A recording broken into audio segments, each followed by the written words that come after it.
Mercredi 10 décembre 2025, Madame, Messieurs, bonsoir et bienvenue à la troisième sortie d'actualité boulante pour cette semaine sur Ferai Media. Marie-Gaëlle Vémé pour vous informer. Du 9 au 10 décembre, 5 personnes ont été enlevées dans la zone de Tabar. 4 d'entre elles ont été kidnappées à l'intérieur de l'entreprise Capital Coachline située près de l'ambassade américaine. Les ravisseurs auraient ouvert une brèche dans le mur de la clôture pour pénétrer sur le site et capturer des personnes qui y vivaient encore malgré la fermeture de l'entreprise due à l'insécurité. Au cours de la même nuit, une autre personne a été enlevée dans un dépôt de boissons gazeuses du même secteur. Ces incidents illustrent l'extension des actes criminels au-delà du centre de la capitale. La police nationale d'Haïti affirme avoir renforcé ses patrouilles et appelle la population à la vigilance, tandis que l'enquête se poursuit pour retrouver les victimes.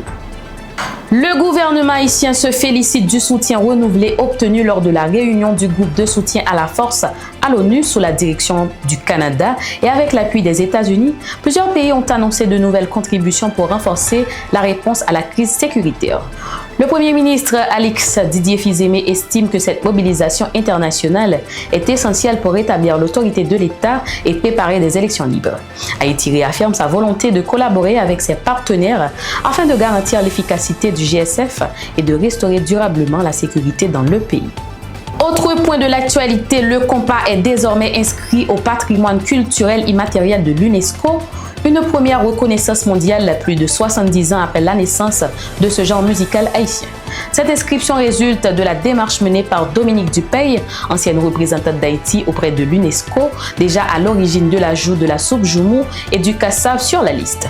Dominique Dupeil a exprimé sa fierté, estimant que cette bonne nouvelle survient alors que le pays traverse une période difficile après la qualification historique des Grenadiers.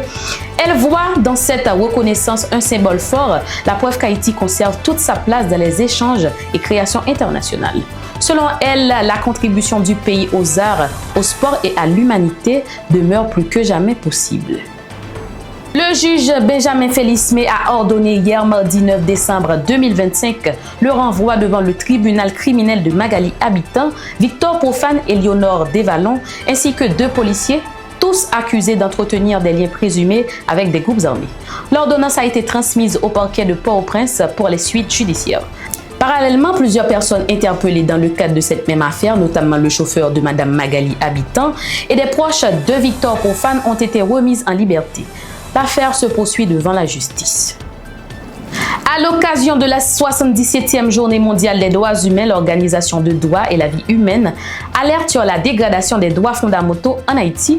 Dans son message, elle dénonce la corruption, l'impunité et l'inaction des autorités, estimant que la majorité de la population est privée de ses droits essentiels. DVH appelle l'ONU, l'OEA et l'ensemble de la communauté internationale à renforcer leur solidarité envers Haïti et à entreprendre des actions concrètes pour protéger les droits humains. L'organisation demande également une intervention rapide du Haut Commissariat aux droits de l'homme. Elle conclut en soulignant que l'unité nationale et l'héritage des ancêtres doivent guider la défense des valeurs fondamentales du pays. Mesdames, Messieurs, c'est ici que prend fin ce bulletin. Merci de votre attention. Rendez-vous demain pour un nouveau bulletin d'information titre par titre et ne ratez pas l'autre édition d'actualité boulante sur Ferai Media.